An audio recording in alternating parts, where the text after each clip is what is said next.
What's up, everybody? It's Sam with Rowdy Alternative. Today we're with Emily Hollingshed, a singer and songwriter out of Oklahoma. How are you doing? I'm good. How are you? I'm fantastic. Emily and I met very briefly at Calffry this past, oh, damn, it's been like 2 weeks already now. hmm So first of all, let's talk about Calffry because if I'm not mistaken, you are from Oklahoma, and I'm sure Calffry had to have had some impact on you like throughout your career. If it has, do you have any Calffry stories or what it means to you or anything like that? So the first time I played Calffry, or the first time I went to Calffry, I actually got to play it. We ended up placing second place in Battle of Bands, and Oh wow, Calffry was like our fifth or sixth show as a band, so it's pretty cool. that's I've awesome. loved it ever since. What year was that? That was last year, so 24. Okay, right on, right on. Yeah, it was a fun time. I used to live in Stillwater, so it was kind of cool to get back there and out of everything to do there, go to Calffry. So I know it. It's yeah, it was a crazy. yeah. I guess just to back up a bit, just so people get to know you a bit. Can you tell us a bit how you got started with music, or like what really made you want to do this whole thing? So I've always kind of been like into music. I led worship at church in our youth group, and then I went to the big stage. And then my grandpa, we always sat in like picking circles growing up, so I kind of just learned. I really learn by ear, so I've never really like tried to take lessons. I can't learn from anybody else, but Hmm. I've just always done it. I've picked up a guitar at like 11, and then really didn't get decent until like last year, or the year before, really this year, but we're learning.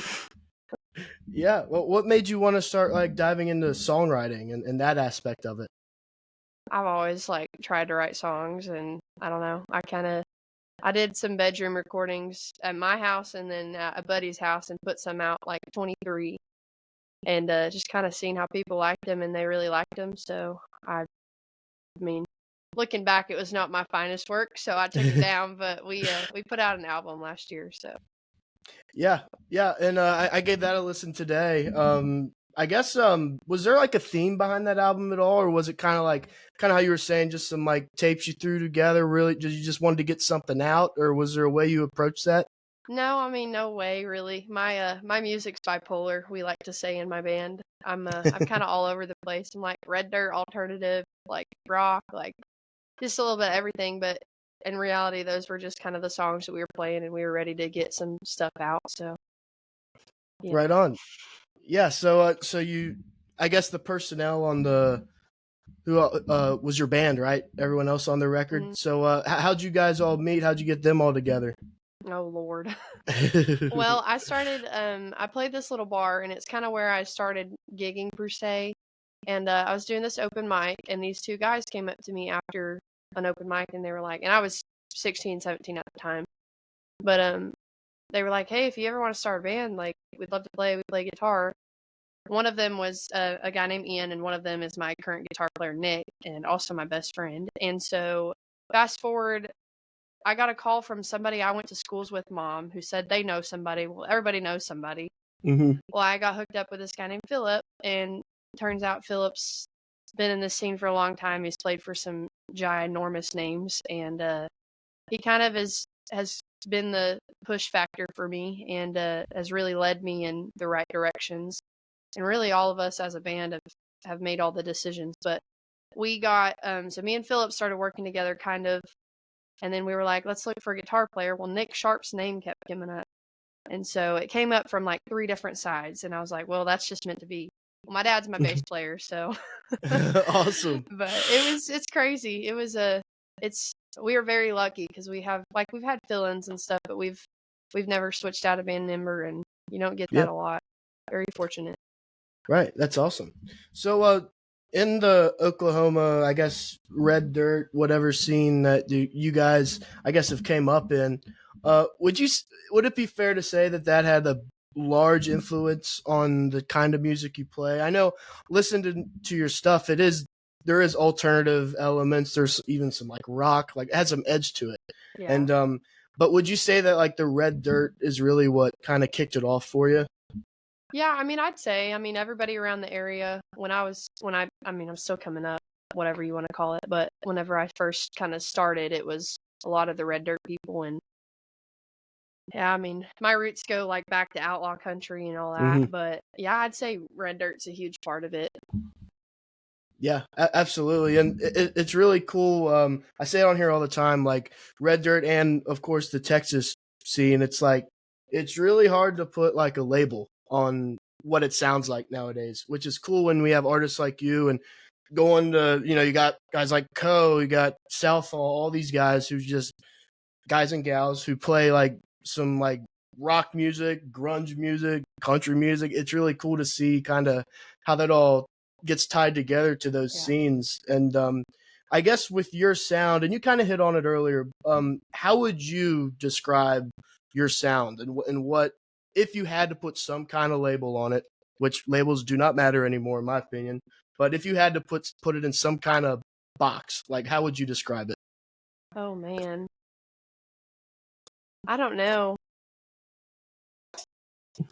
Here lately, I've been more on the rock side, but I'm really just in the seasons of life. It just changes.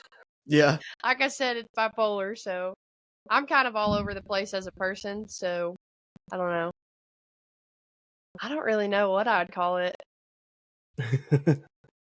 Just me, I guess. Yeah, yeah. I mean that's I think the best thing for like when you talk about like an artist's music, if you can't really put it in a box, I think you're doing something right. Like it's Yeah, just like if you hear a song by so and so, just saying, "Oh yeah, that's Emily's music." It's like okay, well that's a kind of a good path to go down. I think. that's what my drummer's always said. That he says that I don't sound like anybody or I have like a different style. So I like that. Yeah, it does stand out. Like that's very true. And I haven't seen a live show from you guys. How would you describe your live show? I think that's like my favorite question to ask people is like we all as fans get to watch it from like an audience point of view, but how would you describe your live show? Oh man, it's just one big adrenaline rush. So we played an after party for boys from Oklahoma. Tanner Usry and Trenton Fletcher were playing that night, so we opened for them. And it Damn, was, that's a party right there. oh my gosh, I was scared that we weren't gonna have a crowd, and everybody showed up. I mean, they showed up and showed out. And honestly, after that show, we huddled up as a group after, and Nick goes, "How do you feel?" And I said, "I'm gonna need drugs after tonight because I don't think I'm gonna get that high for a while." Right. Yeah. Man, it was crazy. It was just a freaking. I wouldn't even say like a party. It's just an adrenaline rush. You just can't explain it unless you've been there. Yeah. I mean, what a crazy event that could have been. Was that at the after party? Was that at the Tumbleweed? Yeah, Oh man, it jeez was Louise. insane. I bet that was crazy. But were you able to go to the Boys from Oklahoma like I show any of the was. nights? I All right, was. I gotta hear about it. So like, what was your favorite parts? Everything? How'd you feel about it? I'm not gonna lie, I definitely cried. I don't blame you. I don't mind. I don't remember who was playing when I did, but it was just one of those moments. Like, this is insane. Like, they're playing 4 nights, like sold out, Oklahoman. Like, that's just wild. Yeah. It's really cool to like see everybody come together for that. Mm-hmm. So, Yeah, and like that alone, and also like with all those like other stages they had set up, like seeing all these like you guys, like you mentioned Trenton and like many others. It's like it was like a Woodstock for like Red it Dirt. was I think insane. it's It what it was looked like. insane. It was so cool. I Yeah, loved it. they would be crazy not to do something like that again. Maybe not the exact same lineup if they, I don't know if Ragweed's going to stick around, but like if they Hopefully. just the money they generated is Oh, I know. fucking nuts. I Yeah, know. I yeah, know. I'm it'd like, be put me in, crazy. coach. Yeah, for real. Put her on the main stage. But Mhm. yeah.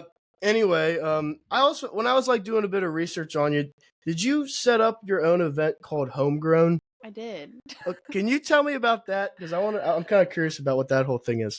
So it was like I want to say one time thing, but honestly, I would love to do it again. But so I had a show booked and I got this random call on my birthday. And this little old lady was trying to figure out when this band was playing. And I was like, telling her, like, that's the day we're playing. She was like, no, it says this. So I went and looked it up. And this little old lady that called my number on accident, um, basically, helped me figure out that the venue double booked us. So I was like, well, crap. Well, we haven't played that many shows, and I really want to play a show. I was like, why not do a hometown show? So I had about a month to plan everything. It was ridiculous, but the people that I worked with, they're family friends, and they own a wedding venue called the Red Baron Ranch. And so I hit her up, and I was like, hey, like, would you be interested? She was like, come on. So we had a month to set it up. I did online tickets.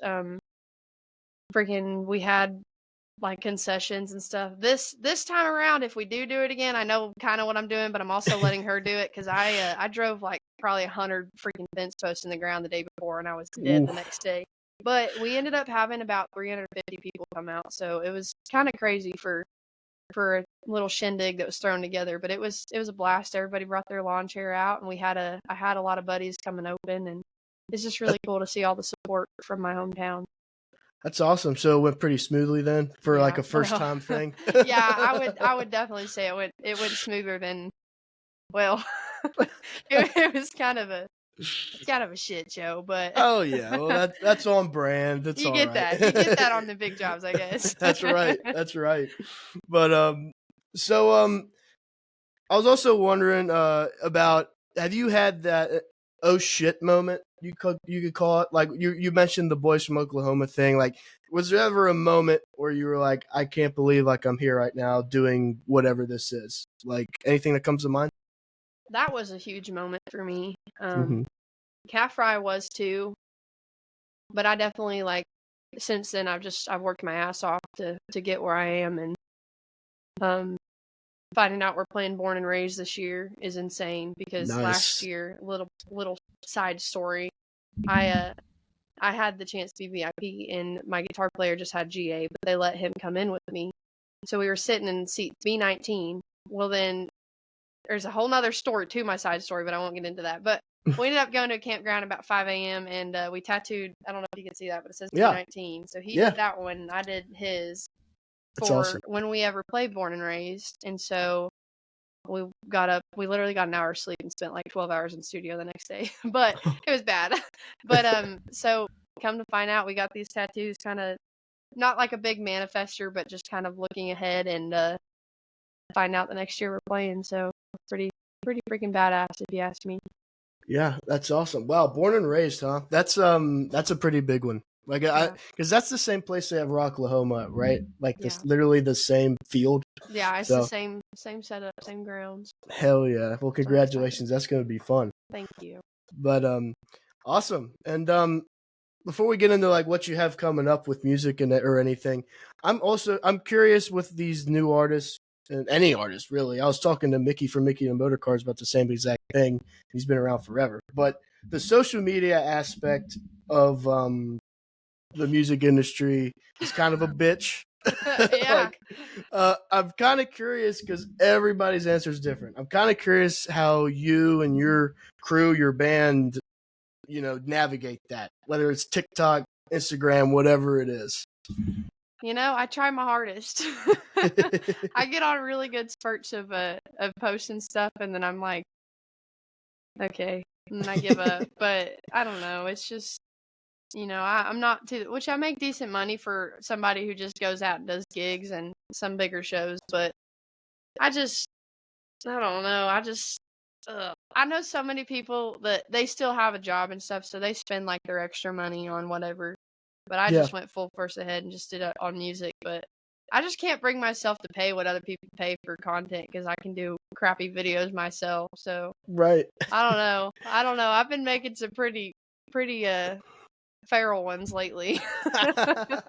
That's awesome. Man, I'm Some people, trying. yeah, it's like some people are good at like the skits and all that stuff, but some people, I don't know.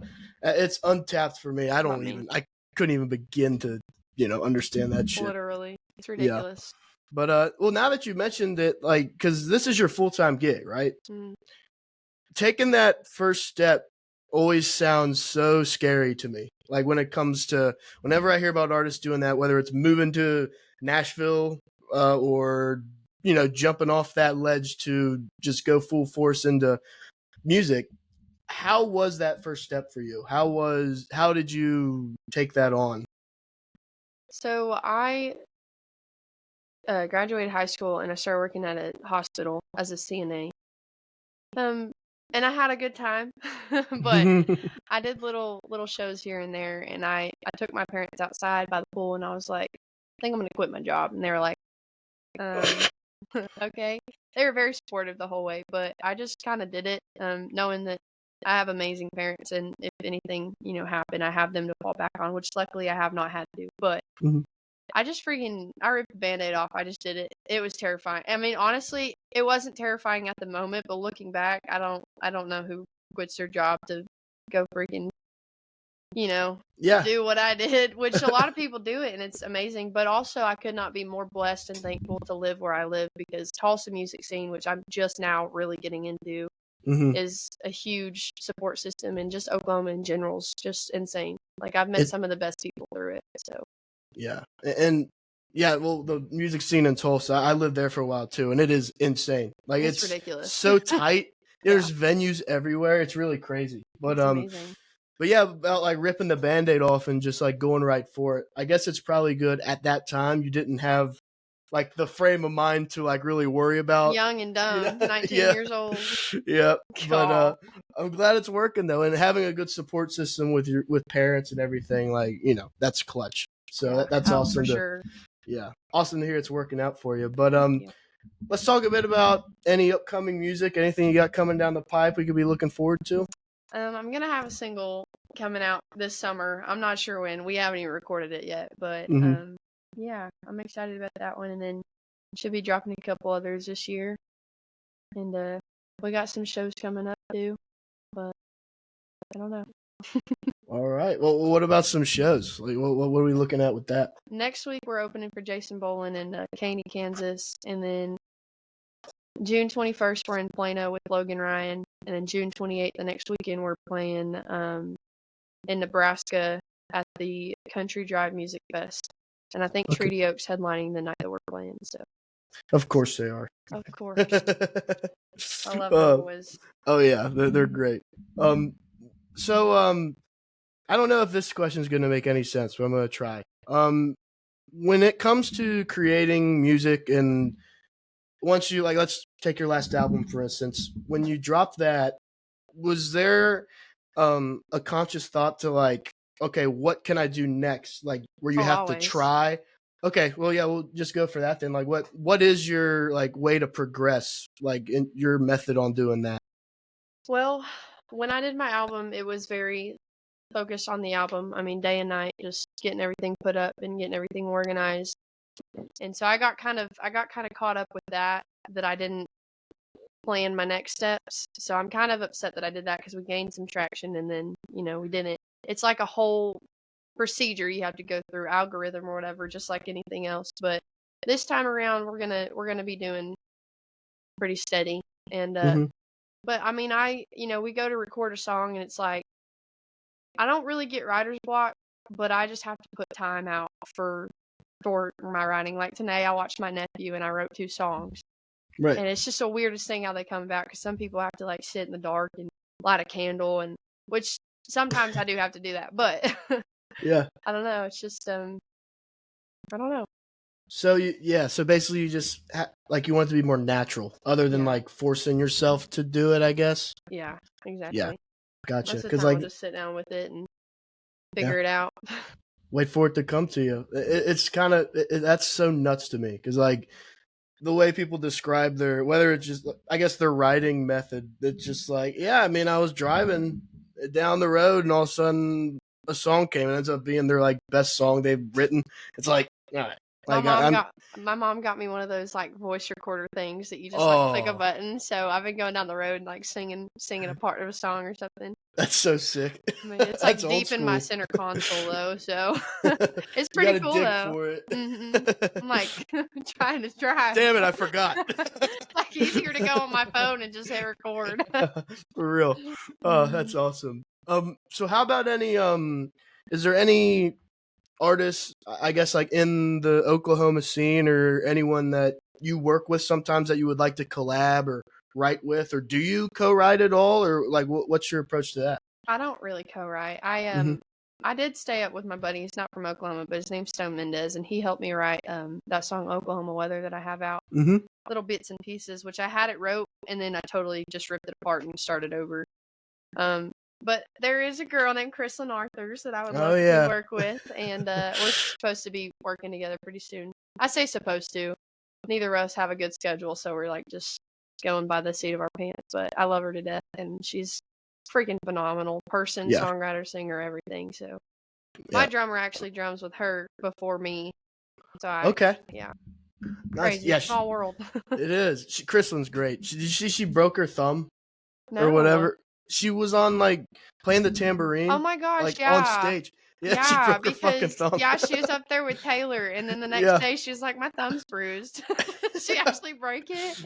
Yeah, I think she said it's broken. That's horrible. She's like, it's not very rock and roll. I'm like, that's probably the most rock and roll thing you could do. Said it's not very rock and roll. Breaking a bone on an instrument is probably the most rock and roll thing. You had to be going hard for that tambourine to break a thumb. Holy shit. Hey, she puts her all into it, I'll tell you that. Oh, yeah, she does. That's great, though. But what about any shows, like any bucket list venues, anything you really want to accomplish, like in your lifetime? That's kind of a very broad question, but. Well, I would love to headline, technically not hometown, but it is for me. But I'd love to headline BOK.